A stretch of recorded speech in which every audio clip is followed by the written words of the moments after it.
Last class में हम लोग क्या देखे थे, केमिकल रिएक्शन का जो इंट्रोडक्शन था सिर्फ उसके बारे में बात किए थे कि रिएक्शन और इक्वेशन क्या होता है। हम लोग दो चीज़ जाने थे कि एक स्टेटमेंट है हमारे पास और एक जो है स्टेटमेंट का सिंबल है।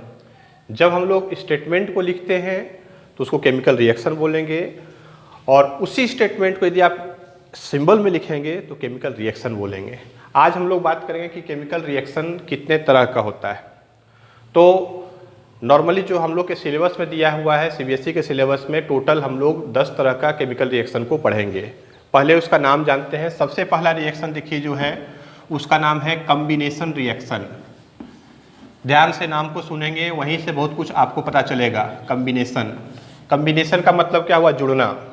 यहाँ क्या होगा आपके पास, सपोज दैट कि ए प्लस बी आप करेंगे तो एक एलिमेंट दूसरा एलिमेंट से मिलेगा और एक कंपाउंड बनाएगा ए बी। दूसरा है डीकम्पोजिशन। डीकम्पोजिशन, डीकम्पोजिशन का मतलब क्या हुआ? टूटना, ब्रेक होना। यहाँ क्या होगा, इसको उल्टा कर दीजिए आप। ए बी है, ए बी ब्रेक करेगा ए प्लस बी में, लेकिन इसको ध्यान रखिएगा कि डीकम्पोजिशन हम लोग 3 तरीका से कर सकते हैं। यानी कि जब हम लोग किसी सब कंपाउंड को तोड़ेंगे 2 पार्ट में या 2 से अधिक पार्ट में तो वो 3 तरह का हो सकता है। पहला इसका होता है थर्मल। थर्मल का मतलब क्या होता है? बाय हीट, यानी किसी भी सब्सटेंस को हम लोग हीट करके ब्रेक कर सकते हैं। दूसरा होता है फोटो। फोटो का मतलब हुआ बाय सनलाइट, सनलाइट पास करा के। और तीसरा होता है इलेक्ट्रोलाइसिस। ये 3 तरह का डिकम्पोजिशन हम लोग देखते हैं। मीन्स जब हम लोग किसी सब्सटेंस को ब्रेक करेंगे तो 3 तरीका से ब्रेक कर सकते हैं। या उसको हीट करके कर सकते हैं, उसमें सनलाइट पास करा के कर सकते हैं, या उसको इलेक्ट्रोलाइसिस कर सकते हैं। इसका एग्जाम्पल भी आएगा, आज हम लोग सिर्फ टाइप का बात कर रहे हैं। तीसरा आता है सब्स्टिट्यूशन। सब्स्टिट्यूशन, सब्स्टिट्यूशन का देखिए मतलब क्या हुआ, ये सब्स्टिट्यूट से बना है। सब्स्टिट्यूशन मतलब कि किसी के बदले में आना। नॉर्मली क्रिकेट का खिलाड़ी को आप देखते होंगे या क्रिकेट का मैच में देखते हैं, किसी खिलाड़ी को चोट लग गया तो उसके बदले फील्डिंग करने के लिए कोई और आता है, वो विकेट लिया तो ब्रैकेट में SUB लिखा रहता है, मतलब सब्स्टिट्यूट हुआ। आपके स्कूल में होता है कोई टीचर एब्सेंट है तो ऐसा तो क्लास खाली नहीं जाएगा, तो उस टीचर के बदले कोई आके क्लास ले लेता है। उस पीरियड को क्या क्या इंगेज किया गया। तो सब्स्टिट्यूशन में क्या हुआ कि किसी के बदले में आना।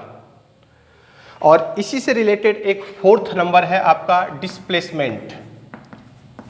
डिस्प्लेसमेंट, डिस्प्लेसमेंट और सब्स्टिट्यूशन का रिएक्शन देखेंगे तो आपको लगभग एक जैसा लगेगा, लेकिन दोनों में बेसिक डिफरेंस है। यहाँ देखिए क्या होता है, ए है, ए प्लस BC रहेगा, आपके पास बन जाएगा AC प्लस B। तो यहाँ देखिए क्या था BC, यहाँ क्या बन गया AC, यानी कि B को हटा दिया गया। तो B को कौन हटाया? A हटाया। तो डिस्प्लेसमेंट का मतलब क्या हुआ कि एक एलिमेंट दूसरे एलिमेंट को डिस्प्लेस करेगा फोर्सली।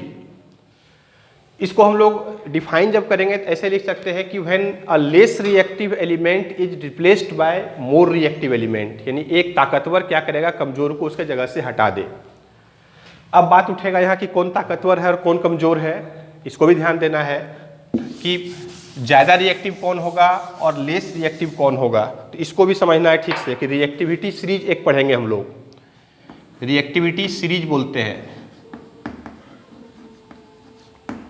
रिएक्टिविटी सीरीज में क्या होता है कि arrangement of element in increasing और डिक्रीजिंग ऑर्डर, यानी कि जो एलिमेंट है उसको बढ़ते हुए क्रम में या घटते हुए क्रम में है। टोटल हम लोग पढ़े हैं क्लास 9 में भी अभी भी कि 118 एलिमेंट है और सबको अरेंज करना पॉसिबल तो है, लेकिन हम लोग का सिलेबस के अनुसार कुछ एलिमेंट को अरेंज करते हैं। और देखिए इसका इस तरह से एक सीरीज बनता है।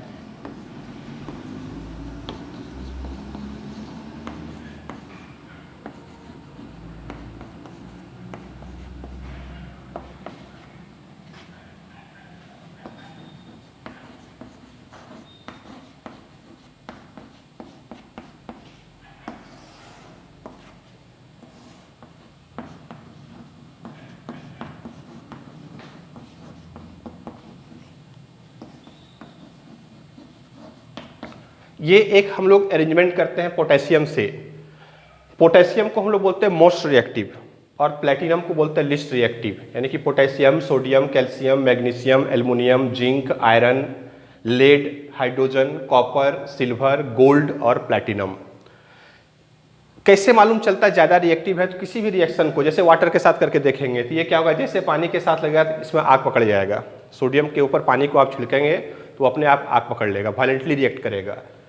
कैल्शियम को आप लोग घर में देखते होंगे, जब व्हाइट वॉशिंग होता है, पोचाड़ा होता है, देखिएगा जैसे चूना में पानी डालते हैं अपने आप बॉयल करने लगता है।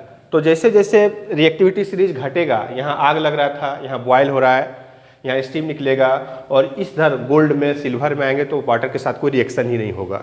तो डिपेंड करता है कि कैसा रिएक्टिव एलिमेंट है, और जैसा रिएक्टिव एलिमेंट रहेगा वैसा इसको पास करेगा। इसको आप याद करने के लिए कुछ शॉर्ट में बना सकते हैं, जैसे कि एक ऐसा नाम लीजिए जहाँ के और Na आता है, तो के और Na से दो ही नाम आता है, एक तो करीना और एक तो कैटरीना, क्योंकि के से शुरू होगा और ना से आएगा। तो इसको मान लीजिए करीना है, तो करीना का मंगल जिंदगी फिर भी है कुछ अजीब और फालतू। करीना का जो जिंदगी मंगल है कुछ अजीब है और फालतू है, और ऐसा सही भी बात है, क्यों फालतू है? आप लोग भी उसका लाइफ हिस्ट्री पढ़े होंगे कि वो अपने पिता की उम्र से ज़्यादा लड़का से शादी कर ली है, तो अजीब ही है और फालतू भी है। खैर वो बात की बात है। अब हम लोग आते हैं डिस्प्लेसमेंट में, कि देखिए मान लिया आपके पास एक रिएक्शन है Fe और एक है CuSO4 और एक है FeSO4 और प्लस है Cu। मान लीजिए इस तरह से आपको क्वेश्चन दे दिया जाए। अब देखिए Fe कहाँ है और Cu कहाँ है? Fe के बाद Cu है, तो Fe ज़्यादा ताकतवर है, ये क्या करेगा, Cu को हटा देगा, तो क्या बनेगा FeSO4 प्लस Cu। लेकिन यहाँ देखिए Fe ताकतवर है, Cu कमज़ोर है, तो रिएक्शन क्या होगा, नहीं होगा, क्योंकि ये मोर रिएक्टिव है, ये लेस रिएक्टिव है। 5वां नंबर में हम लोग पढ़ेंगे double displacement. Double displacement, double displacement का मतलब क्या हुआ कि दो बार डिस्प्लेसमेंट होगा। जैसे आपके पास है AB प्लस BC, तो क्या बनेगा AB प्लस CD, तो A किसके साथ लेगा, D के साथ, यहाँ हो जाएगा AD प्लस BC, यानी डिस्प्लेसमेंट अकर्स ट्वाइस। 6 में हम लोग पढ़ेंगे ऑक्सीडेशन, फिर एक आएगा आपके पास रिडक्शन। जैसे जैसे बढ़ते जाएंगे नया नया नाम आते जाएगा। इसके बाद फिर और आगे आएंगे तो एक आएगा रिएक्शन प्रेसिपिटेशन, प्रेसिपिटेशन, एक आएगा रेडॉक्स और एक आएगा न्यूट्रलाइजेशन। न्यूट्रलाइजेशन यानी कि टोटल 10 तरह का रिएक्शन हम लोग को पढ़ना है। डिस्प्लेसमेंट और डबल डिस्प्लेसमेंट समझ में आ रहा है। ऑक्सीडेशन और रिडक्शन एक स्पेशल चैप्टर है, इसके ऊपर फिर कुछ क्लास भी हम लोग को बढ़ेगा। अब हम लोग क्या करेंगे, नेक्स्ट क्लास में एक एक करके इसको जो टाइप्स है और कुछ एग्जाम्पल्स को देखेंगे और फिर उसको आगे बढ़ेंगे। Thank you.